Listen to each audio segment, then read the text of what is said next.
I've been here for 14 years. I have no reason to sit and worry about leaving. Their poker faces are slipping because a move like this flips the power dynamic in the West upside down. Let's get into the weeds here, because we are watching the Golden State Dynasty sunset in real time.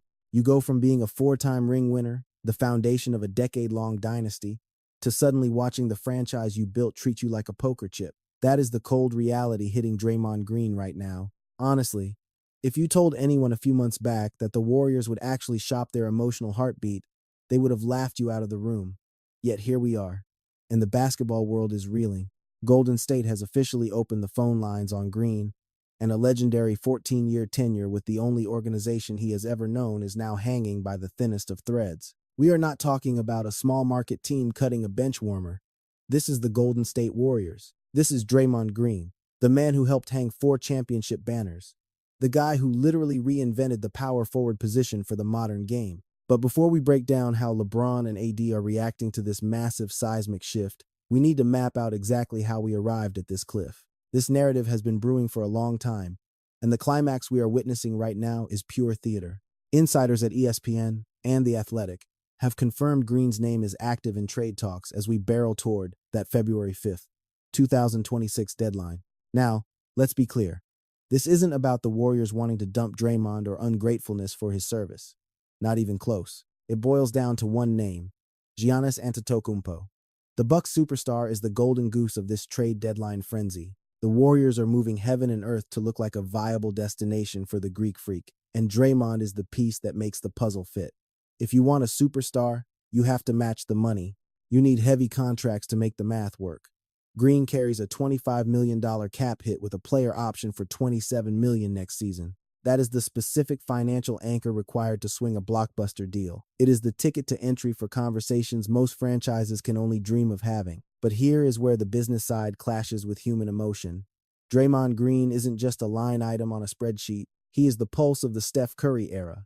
He is the defensive general, the vocal leader, and the guy bringing the fire that championship squads need when the pressure cooker gets turned up to high. Head coach Steve Kerr admitted he sat down with Draymond to address the very real possibility that he might be suiting up for a different squad soon. Steve said he's had a chat with you about That's when it got real for me. Yeah. It's like, oh, maybe I should be a little more worried about this than I am. I didn't get worried about it, but I was like, oh, okay, yeah, it's interesting. He was like, how you doing? I'm good, coach. I know all these trade rumors and stuff. It's like, it's weird. It's like, yeah, it's crazy. And then he's like, how's Hazel handling it? And that's when it got real to me. When the head coach checks on your family regarding trade rumors, you know it is not just media clickbait. The front office is legitimately turning the gears. For a guy who planted his roots in one city, raised his kids there, and built a legacy in a single jersey, that realization has to sting. What stands out, though, is Draymond's poise. He is navigating this with a level of perspective that most athletes would struggle to find. When pressed about the potential trade, his answer perfectly illustrated why he commands so much respect across the league from players and execs alike. Where are you at on your own, I guess, future here? Oh, I've been here for 14 years. I have no reason to sit and worry about leaving. But if I'm traded, that's part of the business.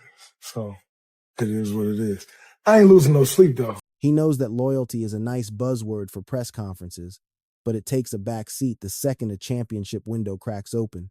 Golden State is obviously turning over every stone to maximize Steph Curry's title odds while he is still playing at an elite level. Draymond went even deeper on what it would mean to close the book on his 14-year saga in the Bay. If you would have told me 13 and a half years ago, like, yo, I'm going to hand you this sheet of paper and you can sign it to be in a place for 13 and a half years, would you sign it?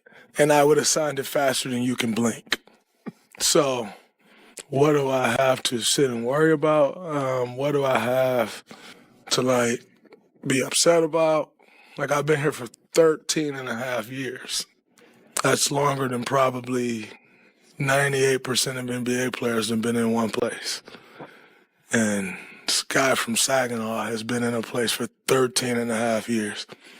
I don't know that it ends at 13 and a half, but if it does, what a fucking run it's been. I'll take the fine for it. What a fucking run it's been. Green has every right to be salty. He could be furious that the team is shopping him after all his contributions. Instead, he is counting his blessings for a career arc that is virtually non-existent in the modern NBA. Now, the million-dollar question setting the internet on fire. If the Warriors pull the trigger, where does Green land? While plenty of contenders would want his IQ, one team keeps floating to the surface of every rumor: the Los Angeles Lakers. This link to LA isn't just throwaway speculation. This is a narrative with deep roots. We are talking real friendship, off-court business deals, and a respect that goes way beyond Western Conference beefs. The Lakers' smoke has been blowing for years. As the deadline ticks closer, the image of him in purple and gold is shifting from fantasy to distinct possibility. To get why LA makes sense, you have to look at the bond between Draymond and the King. It is the biggest factor since Kobe ran the show. We are talking about LeBron James. This is not just two co-workers being polite. This is a brotherhood forged in the fire of competition. Remember, these two locked horns in 4 straight finals from 2015 to 2018. That is high-stakes warfare. 4 years of battling on the mountaintop. Those series were physical, emotional, and straight-up hostile. Think back to Game 7 of the 2016 finals. Remember the pressure? That single series was intense enough to fuel a lifetime of bad blood between those two competitors. Instead, the script flipped completely over the years. The rivalry softened into respect, and that respect grew into a genuine brotherhood. Now, their relationship is easily one of the most compelling storylines in the league. Green hasn't been shy about praising LeBron either. He has gone on record openly admitting he has always wondered what it would feel like to actually run the floor alongside the King. That isn't just fanboy talk. This is coming from a 4-time champion who understands exactly what winning requires, expressing real curiosity about teaming up with a guy he considers the greatest of all time. The fact that Draymond even entertains that idea says a lot about how highly he values LeBron's basketball IQ and leadership style. But here is where the plot thickens. LeBron James was actually instrumental in trying to get Draymond on the roster for Team USA at the 2024 Paris Olympics. When James decided to suit up for his country one last time, he didn't just show up to practice and look around to see who made the cut. He was actively recruiting. He hit up Stephen Curry, Kevin Durant, Anthony Davis, Jason Tatum, and Draymond Green. After the U.S. flopped at the 2023 FIBA World Cup, LeBron wanted to build a Redeem Team 2.0. He wanted the elite of the elite, guys he could trust when the game was on the line. Draymond Green was absolutely on that short list.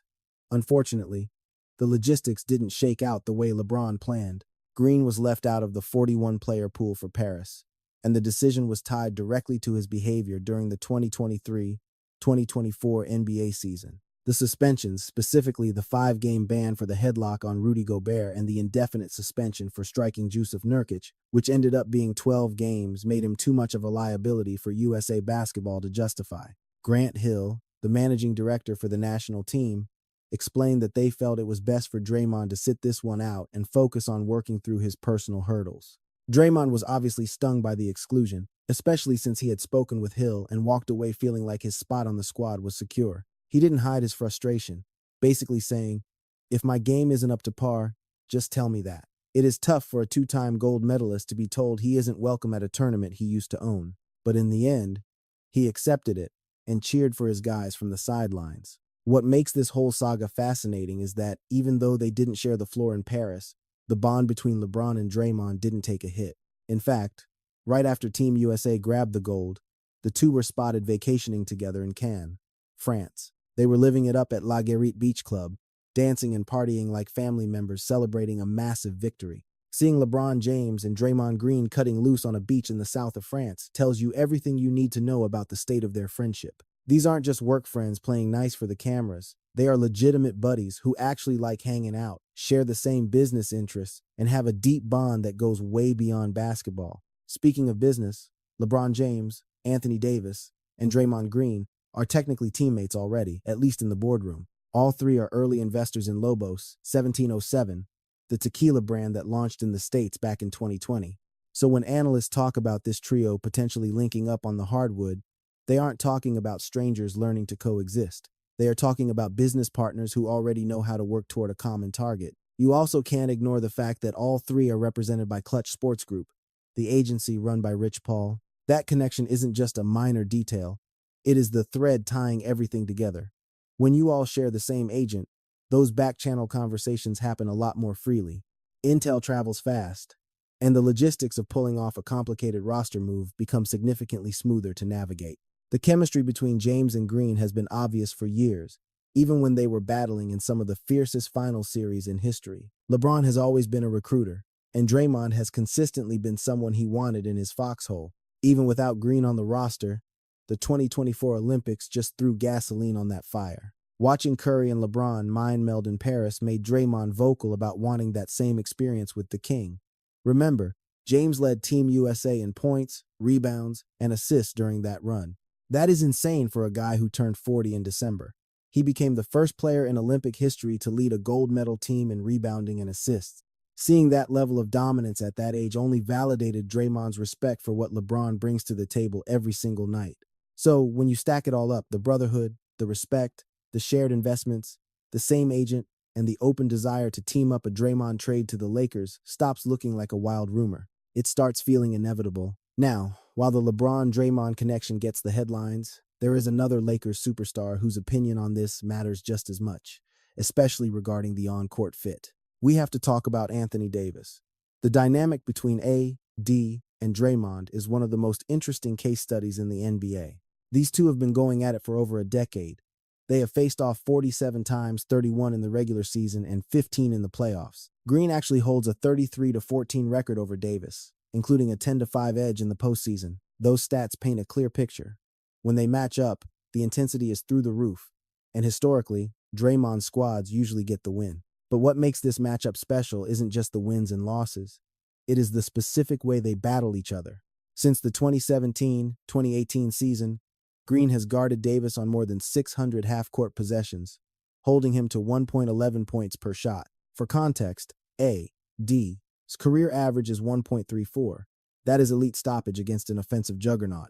Back in the 2018 Western Conference semis, when Davis was still a Pelican, Draymond held him to 44.3% shooting while the Warriors' gentlemen swept the series 4-1. Their clash in the 2023 playoffs was just as physical, with Green making AD earn every single bucket. But here is what separates real competitors from toxic rivals. Despite the physical wars and the trash talk, Anthony Davis and Draymond Green are genuinely tight off the floor. You see it post-game when the aggression drops and they dap each other up with real respect. You hear it in interviews. They always give each other flowers, even while admitting how annoying the other guy is to play against. One of the best moments was when Draymond actually crashed AD's post-game interview after a Lakers win, just to show love and acknowledge the work Davis put in that night. I didn't have an answer for you tonight. Just what was working with your game tonight? Just being aggressive.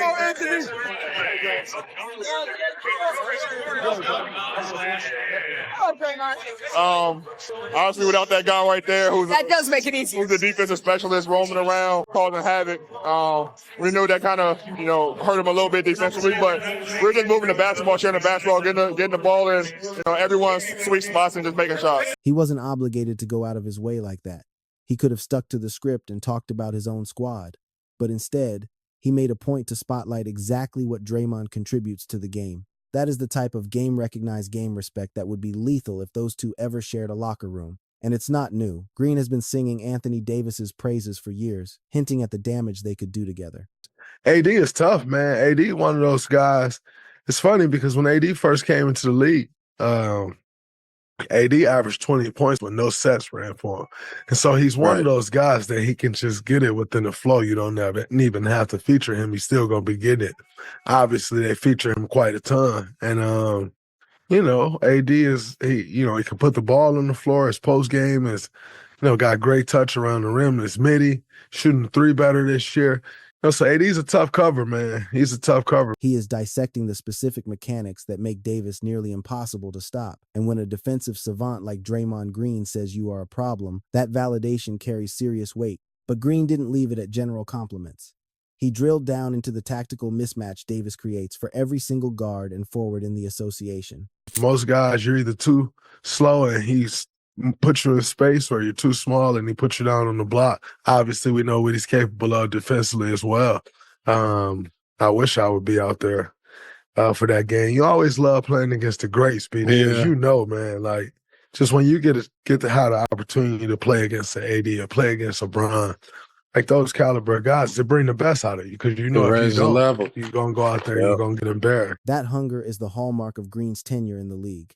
He doesn't just tolerate high-stakes matchups against the world's best. He genuinely craves them. He sprints toward the fire while others retreat.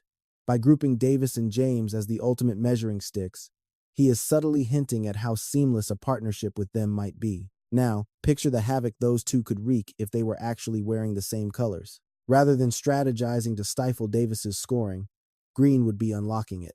Instead of fighting for position against each other, they would be dominating the boards as a unit. They would mask each other's deficiencies perfectly. Experts point to Green's elite playmaking. He dishes out roughly 5.3 assists nightly as a key factor that would liberate Davis. With a forward capable of running the offense, Davis wouldn't need to exert as much energy, creating his own shot.